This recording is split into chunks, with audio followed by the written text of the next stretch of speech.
Everything you need to know about preparing a container garden starts right now.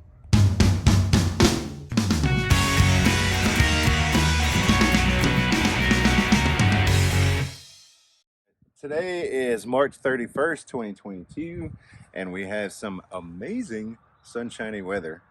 And what we've got here laid out is some cattle lick tubs. These are used from a local cattle farmer. We were able to get these for free, but you should be able to get them for either cheap or free from just reach out to some local cattle farmers of yours and see what you can find. We did so on Facebook and found someone that we actually already knew who had some, and we were able to get some for free. Now this, yes, it's tacky. Okay, let me just accept that from the get-go. It's tacky, but if it comes down to whether you can eat or whether your place is pretty, I mean, the choice is pretty obvious. First thing I'm going to do with these is I'm going to go about an inch from the top. These are probably, I don't know, 18 to 20 inches deep. So I'm going to go about an inch up and drill 1/8 inch holes all the way around this thing. I'm going to put probably 12 to 16 holes just randomly kind of around the thing. You just want to try to stay pretty even, because what that's going to do, there's a few things that this accomplishes. Number one, you're going to keep some water in the bottom of this thing, and it's basically going to act sort of like a self-wicking tub, because you're going to keep some water down in here and it's just going to wick its way up through the soil. Another thing this is going to accomplish by having the holes up high like this, in this area we have fire ants, and they are terrible. I hate fire ants. That's going to help to keep the fire ants from getting inside there. You'll be able to see the ant dirt as they build up before they can get inside here. So as long as you keep it monitored, you won't be able to, or they won't be able to get into the tubs. The moisture at the bottom keeps them from getting in too. There you go. Because they don't like water. Another thing too, instead of drilling holes in the bottom, drilling holes like this where it's not in contact with the soil, you're not going to get the plant roots that grow through the tub into the soil and basically lock the pot in place. So it's still going to be able to be moved.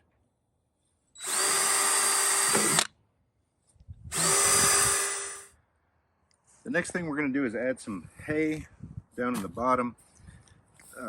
Now you could use anything for this that's going to decompose. Sometimes we use hay, sometimes we use straw, sometimes we use pine straw, sometimes we use pine shavings. It all depends. You can use twigs, leaves, just whatever you have that'll decompose down in here, because that's going to help to feed the soil and the plants over time. It's going to help aerate a little bit too, help to make the container a little lighter. The next step is going to be to put the soil of your choice down in here. I recommend a well-draining soil, one that won't compact. So topsoil is probably not a good idea. Soil from the ground is really not a good idea. You want this to be more like a potted plant.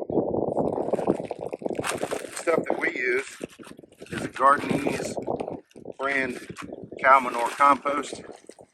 That's the bag. I have a video, I'll post it in the corner here. It's not the best soil, but I find it to be the best bang for your buck. There's a lot of bark in here, stuff that still needs to compost, so it's only about half composted. And when stuff is composting, it's taking the nitrogen out of the soil, so it'd be a good idea to go ahead and add some nitrogen fertilizer to this.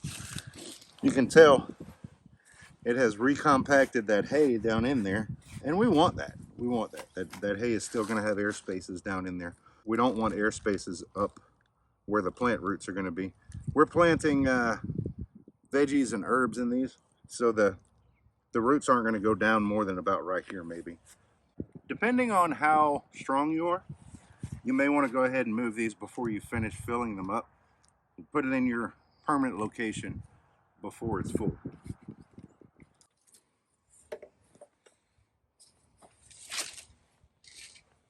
You don't have to leave these big wide spaces in between the containers. We did that so that we could mow in between. You could always lay down landscape fabric and put these up on top of that. That's another option too.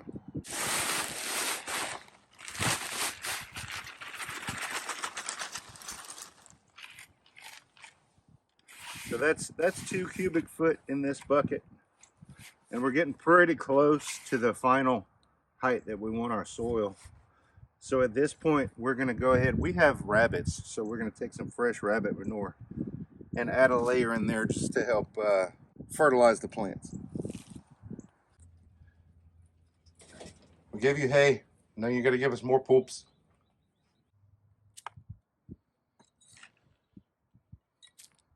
So now that we've gotten the rabbit manure in all the buckets, it's time to finish filling up to the point that we want to fill it to.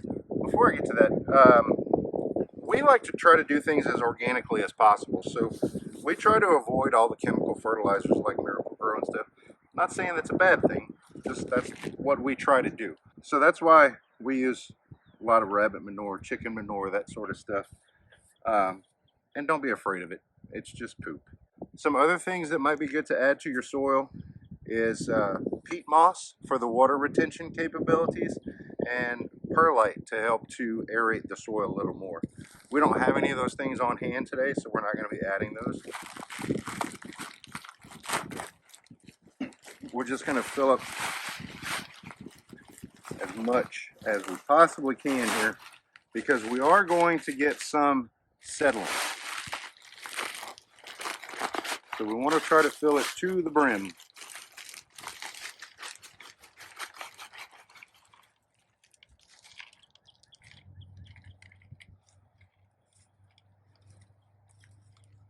That looks pretty good on this one, I think. And that's ready for planting. In our case, we just laid out these containers in an unused section of the yard. We don't necessarily need lawns because you can't eat a lawn. This method would work really well in like a pool patio. You could do container gardening on an apartment balcony. Anywhere that you would normally grow pretty plants like flowers and such, you could plant herbs and vegetables instead. In our case, this is just sort of an extension to what we've already got in raised beds. Especially in today's world where things are so uncertain, I think it's best to grow as much food as you possibly can.